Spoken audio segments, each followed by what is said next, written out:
এগুলো করবে আর প্রত্যেক দিনের জন্য মদ খাবে আর রাতের বেলায় এ ঘরে খোঁচা মারবে ও ঘরে খোঁচা মারবে। আর বিশেষ করে যেদিনকে আমাদের বেটা ছেলেগুলো কাপড় নিয়ে বাইরে যায় বিশেষ করে সেদিনকেই ঘটনা ঘটাবে। দুদিন একদিন পর পরই ওরকম ঘরে ইয়ে করবে। আমাদের ছিয়ানা মেয়ে আছে, 3টে মেয়ে আছে, 17 বছরের, 18 বছরের, 19 বছরের মেয়ে আছে। তাদের আমাদের কি কোনো প্রতিবাদ নেই?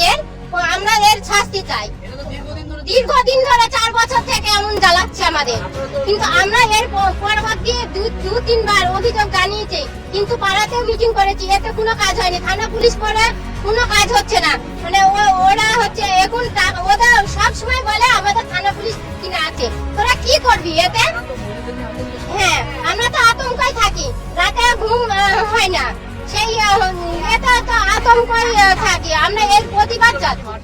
হ্যাঁ, ও মাটির ব্যবসা করে, মাটি কাটে, মাটি তৃণমূলের। হ্যাঁ, তৃণমূলের সাথে যুক্ত। হ্যাঁ, পুলিশকেও জানিয়েছি, আগের আমাদের না ধরেনি, এর কোনো প্রতিবাদ হয়নি। আমরা এর শাস্তি চাই।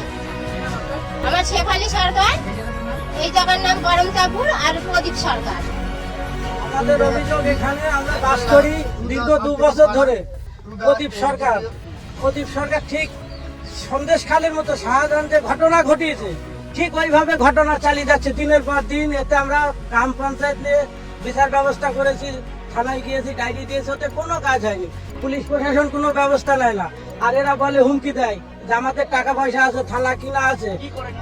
উনি হলো মাটির ব্যবসা করে, অবৈধ ব্যবসা করে, আর থানায় টাকা দেয়, পুলিশ কিনা ওদের, ঠিক আছে। আর আমাদের তৃণমূল দল করে, ঠিক আছে। মহিলার উপর দিন রাত অত্যাচার করে। উনি আমার ঘরে অত্যাচার করেছে, করে আমি হাতে নাতে ধরেছি, ধরার পরই আমি ব্যবস্থা নিয়েছি, ঠিক আছে। তবু উল্টো কেস করেছে। হ্যাঁ, পুলিশকে আগেও জানানো আছে। না, পুলিশ ওই ডায়েরিটা শেষ, আর পুলিশ কোনোদিন আসে না।